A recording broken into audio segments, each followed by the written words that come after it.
Hello and welcome back to the lecture on applied econometrics.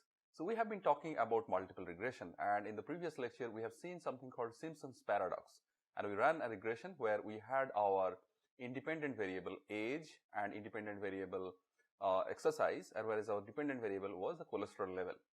Now we have done that and we kind of explained that table also, but we have seen when we are actually doing that regression table, we have seen there are many elements in that regression table.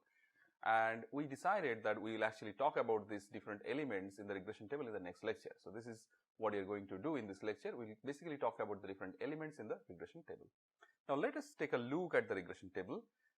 We see that we have this multiple regression where we have actually there are two components in the regression table. So one component we have here, this part, which is essentially an ANOVA, and we'll explain that. And the second part, which is sort of more important to us because we will talk about the coefficients here, is essentially the hypothesis testing for the coefficients.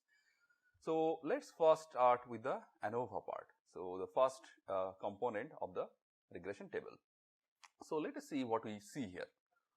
So we see that this SS is sum of square, and this is model, this is residual, and there is a number here, there is a number here. So what these things are actually.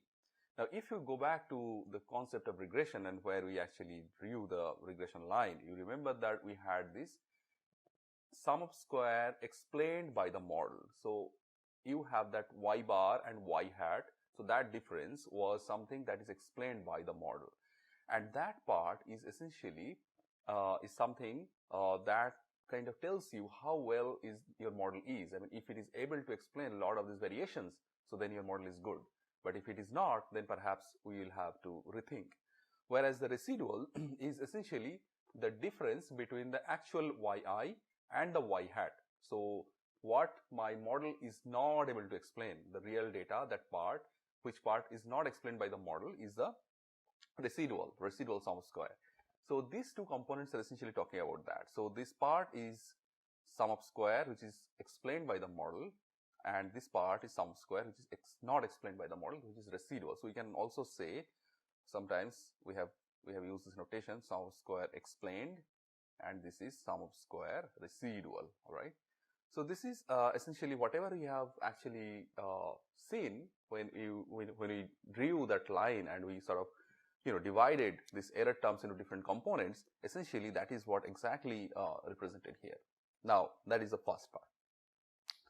Second part is the degrees of freedom, and we explained in detail the concept of degrees of freedom and how this concept actually varies, or actually how we can apply this idea of degrees of freedom in different contexts.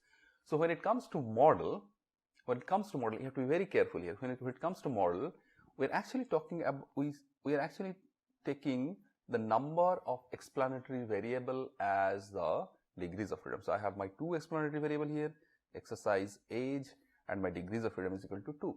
Okay. When I am talking about the residual, this is actually is coming from the number of observation. N minus k is a number of explanatory variable minus 1, and this one for the total, for the entire, if you just don't consider all the model residual, but if you just consider the data set in one go, so it will be like n minus 1. Now the point is why these degrees of freedoms are different, and why in different contexts we are using different expression for degrees of freedom. And we explained that when we talked about the concept of degrees of freedom. We explained how it actually varies from context to context. I'll briefly touch upon that, sort of recap. We'll do a little bit of recap on that. So for for the model, we have like n minus 1, and the reason here is that why I have to have this one constant. We said when we talked about degrees of freedom, we said that my mean is constant, let's say, or my variance is constant, whichever I want to constant, whichever property I want to keep constant. Keeping that constant, I am actually trying to vary the different observations. Now, why I am doing that? The reason I am doing that is it is a estimation problem, right? So it is something that I am trying to go from sample to population. So, and we know when we talked about the properties of estimator, so we know that the best estimator for a sample mean or population mean is the expected value of the sample mean, right? So basically population mean is equal to sample mean, right? So when we actually assume that, because we're assuming it's a estimator which is essentially it's an unbiased estimator, so if the estimator has to be unbiased, I have to have my expected value of sample mean has to be equal to the population mean. Now if the moment I fix it, so I have this I have to sort of to ensure that that property is satisfied, I have to keep one this parameter constant, and which is here mean, and the moment I keep the mean constant, I will have only n-1 degrees of freedom. Okay.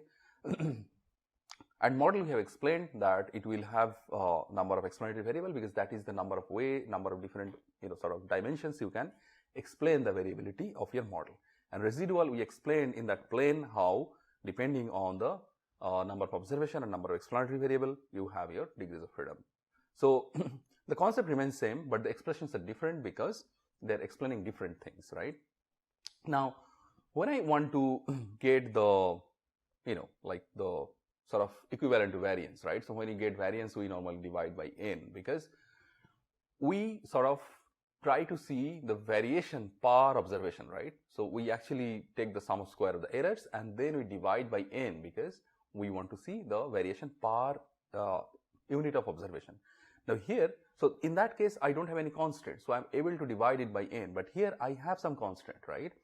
There is a limit to what extent I can vary things. Now for model I can vary, like I can have two variables, so I can actually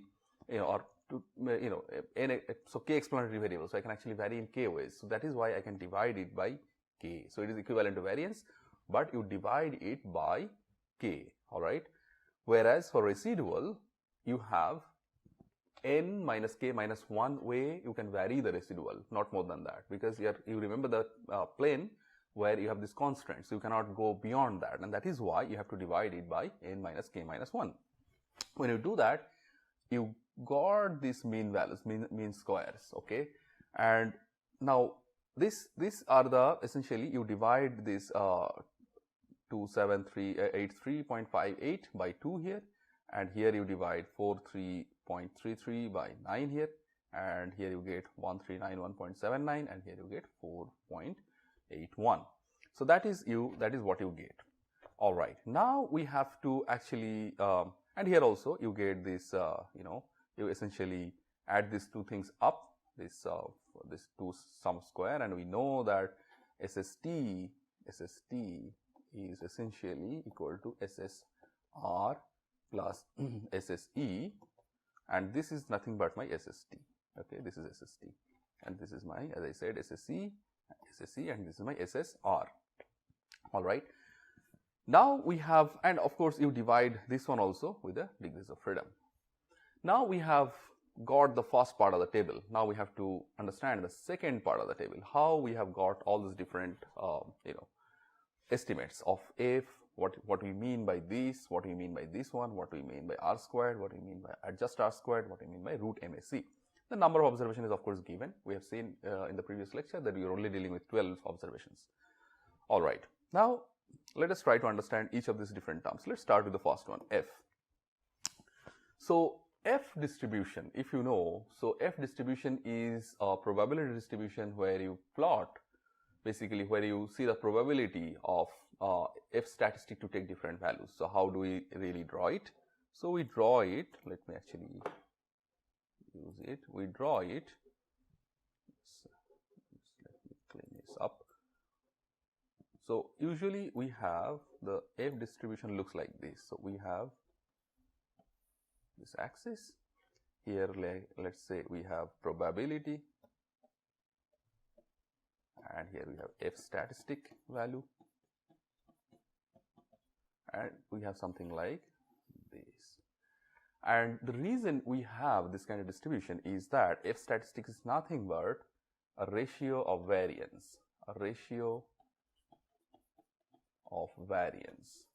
variances.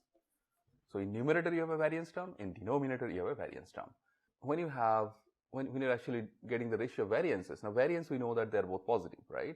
So you can never have F statistic less than 0. It is always positive, right? Because you are taking variances. Now, what variances you take?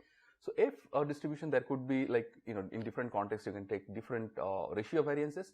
So in this case, in this particular, when you're talking about regression, what we do here is we essentially take the variance for essentially the model and residual, when they're divided by the respective degrees of freedom. So essentially here I will take the variance of these two terms.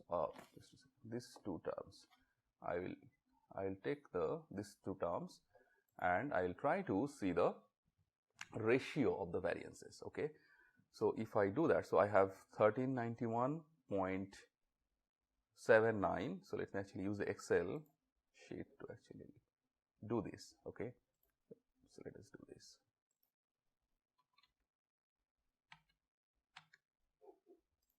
So I am going to take a variance where I have my numerator equal to 1391.79, 4.81, okay, by 4.81, by 4.81, and what we will get is 289.35, and if we see here, it is essentially, it is talking about the same thing. Yeah. So you see that this is essentially this this one, 289.08. So that's essentially F statistic. Okay. So F statistic is essentially the ratio of these two variances. Okay. So the model by the residual. Okay. So essentially it talks about to what extent my model is able to explain the variation. Now, how do we really sort of interpret F statistic? We interpret F statistic, or the way we see the F sort of distribution, we say that what we actually do here is that we sort of try to see if the like F statistics actually measures the joint significance. Let me actually write down joint significance. Let me use a different color. Joint significance of the model.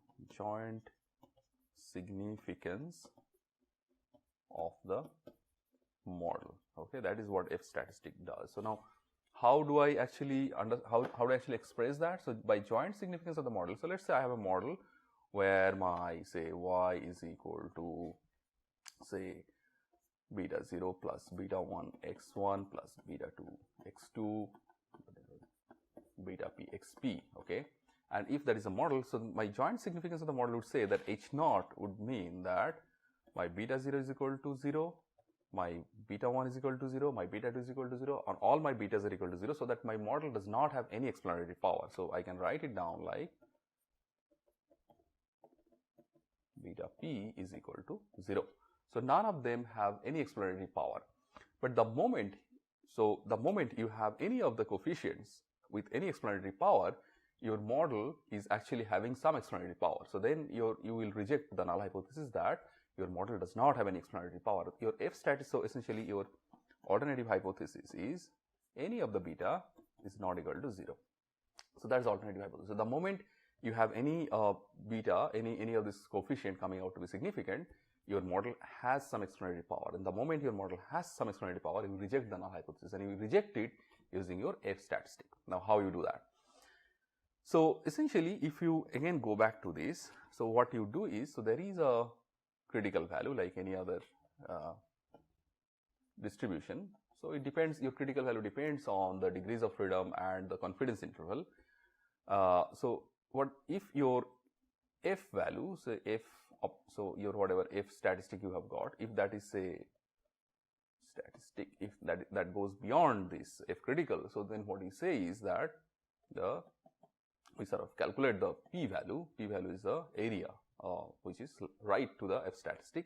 It is very slow, and we actually reject the null hypothesis because of the fact that your estimated the way basically what your F statistic is explaining that your alternative hypothesis is actually falling far away from the null hypothesis, and so much so that it is going beyond the F critical, and you are actually rejecting the null hypothesis. All right. So this is what we will try to see, whether your calculated, your the F statistic that you observe is actually bigger or smaller than the F critical. So we have seen that here my F statistic for 2 and 9 degrees of freedom we have 289. So that we have observed. So now I have to actually take a decision on whether to actually say my model is significant or not. So I am talking about the joint significance. I am talking about all the variables together. Now for that, what I will see is I will actually go to the p-value, like just what you explained, the p-value. We will try to get this p-value, and to get that, what you have to consult is a F table. So let us actually see how F table looks like and how do we actually calculate this. So the moment the moment we want to see a F table, we have to sort of keep in mind that there are two different degrees of freedom here. So for our case, it is 2 and 9. It is given here, it is 2 and 9. Now for 2 and 9 degrees of freedom, and 2 is the degrees of freedom in the numerator and 9 is the degrees of freedom in the denominator, alright. So here it is very clearly given, the degrees of freedom in the numerator and denominator. So the degrees of freedom in the numerator is 2 and my degrees of freedom in the denominator is 9. So we can actually see, if we scroll down, what is the corresponding probability that we are getting, okay, corresponding F statistic that we are getting. So here we have 2 and here you have 9. Now here they have F critical value they have given. So let's say it's 0.05, which is like 95%. For 2 and 9 we have like 4.26. We have something like 4.26. So if we have 4.26, let me actually, so my F critical is 4.26. Now, so if you now go back to our F table, what you will see is it is 4.26 and it is 289 point something, okay.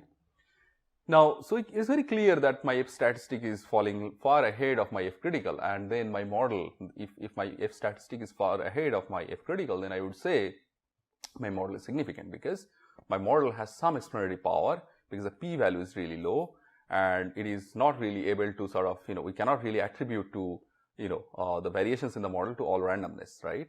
So, so that is what we have to sort of keep in mind. So how we actually take the decision. So that's about the F statistic part. Now let's look at the other components of the table, okay.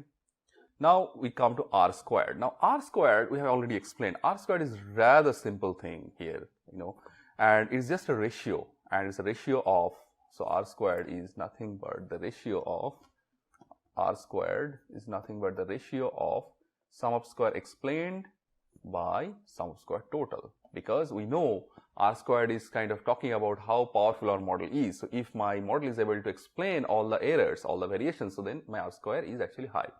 So here what you do is you actually take this this ratio of these two. So let us actually do that. So 2783.6 2783.6 by 0.6 by 2826.9. 2826.9, okay, and that's my, it is 0.984, and that is precisely the R square, 0.984, okay. Now, so R square is straightforward, and we also explained the concept of adjusted R square, and that is something we explained why it is important, because you need to sort of, if you keep on increasing the number of explanatory variable, there has to be some means for actually penalizing the model, because in general increasing the number of explanatory variable will actually explain the explanatory power of the model, but it may so happen that your explanatory variable is actually redundant, it doesn't have really any significance. So that is why we need to sort of create a penalty for that, and the formula we used for adjusted R square, the formula was that X squared is equal to 1 minus R square into n minus 1 by n minus k minus 1. So what happens here is, the moment you keep on increasing your k, what happens is that this whole adjusted R square value actually decreases, okay. So if we put these numbers here, you will actually get the adjusted R squared, okay. So we can do it, or we can maybe, you can do it on your own. Let me actually try to do that. So 1 minus 0.98 into n minus 1 is 11 by you will have n minus k minus 1, which is 11 minus 2 minus 1, and 12 minus 2 minus 1, which is 9, right? So you will get a value for adjusted R squared, and for I'll not do it. So the root mean square error is that the last term is the root mean square error, and this is equal to this is essentially nothing but the square root of the error due to the residuals. So this part. So if you just do that, square root of the residuals, so you will find this value. So if you take square root of 4.81, you will get something like 2.19. Okay. So you get the root mean square. So it is important to have root mean squared error, because what you need here is that you sort of try to get an idea about the sort of variation per the residual variation, right, per unit observation. So you basically, this is this sort of a variance term, and this corresponding, like you can think like is standard deviation term for the for each of this observation, So that this is another measure. So of course you will want your root mean squared error to be as minimum as possible, because like that is unexplained part of the error. So that's basically the first part of the regression table. Okay. So with this I conclude this lecture, and in the next lecture I am going to talk about the second part of the regression table, which is the hypothesis testing for the coefficients. Thank you.